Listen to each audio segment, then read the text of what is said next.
வடகோடியில் ஒரு பெரிய நாவல் மரம் இருந்தது. நான் 5 வயதில் இருந்தபோது பார்த்தாலும் அது இப்படியே உயரமாகவும் அழகாகவும் இருந்தது. இப்போது நான் 50ஐ தாண்டியும் பார்த்தால் அதே போலத்தான் நிற்கிறது. அந்த மரத்தை என் தாத்தாவின் தாத்தா காலத்திலேயே நட்டு வளர்த்ததாம் என்று அப்பா சொல்லி கேட்டிருக்கிறேன். பச்சை காய்கள் மெதுவாக நிறம் மாறி செங்காய்களாக மாறும்போது குழந்தைகளின் மனம் மகிழ்ச்சியில் பொங்கும். பளபளக்கும் பச்சை இலைகளுக்குள் கருநீல கோலிக்குண்டுகளைப் போல நாவற்பழங்கள் தொங்கிக் கொண்டிருக்கும். அதை பார்த்தாலே நாவில் நீர் ஊறும்.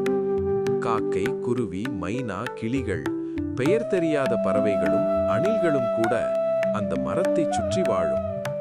காற்று உதிர்த்த பழங்களை எடுக்க சிறுவர்கள் கூட்டமாக ஓடி வந்து அந்த மரத்தடியில் மகிழ்ச்சியாக விளையாடுவார்கள். அக்காக்களுக்கு கொடுக்க சிறிய தங்கச்சிகள் கையில் பெட்டியுடன் ஓடி ஓடி பழங்களை பொறுக்குவார்கள். இரவு வந்தால் மெல்லிய நில ஒளியில் பழம் தின்னும் வௌவால் கூட்டம் அந்த மரத்துக்கு வந்து சேரும்.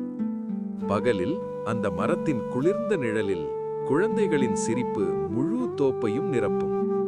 நேற்று மதியம் கூட என் மகன் நண்பர்களுடன் அந்த மரத்தின் நிழலில் தான் விளையாடிக் கொண்டிருந்தான்.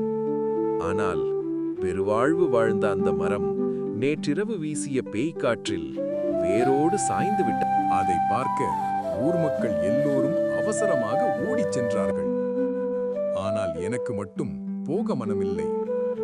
ஏனெனில் என் மனதில் அந்த மரம் இன்னும் அப்படியே நிற்கிறது. குன்றுகளின் நடுவே ஒரு மாமலையைப் போல.